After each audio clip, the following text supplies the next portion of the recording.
நமக்கு காவடி எடுக்க முடியலையா? சரி. பக்கத்தில் இருக்கிற கோயிலுக்கு கூட போக முடியலையா? சரி.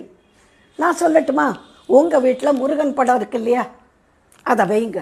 அப்போ நெத்தியில் திருநீர் பூசி முருகான்னு சொல்லி குங்குமத்தை வச்சுட்டு அவன் படத்துக்கு முன்னாடி உட்காருங்க. உங்களுக்கு முடிஞ்சது. சஷ்டி கவசம் படிக்க முடியுமா? படிங்க. முடியாதா? ஷண்முக கவசம் படிக்க முடியுமா? முடியாதா? ஒரு திருப்புகழ் பாட முடியுமா?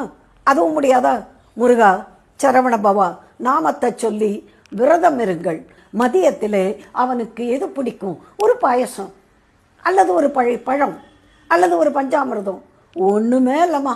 நீங்கள் சாப்பிட்ற 2 திராட்சை பழமோ கல்கண்டோ நிவேதனம் பண்ணிட்டு அவன் பிரசாதமாக சாப்பிட்டால் இந்த ஆடி கிருத்திகை விரதம் உங்கள் வீட்டிலும் முருகன் குழந்தையாக வந்து வளர்வான், பேரனாக வந்து வளர்வான். உங்கள் குடும்பம் தழைக்கும்.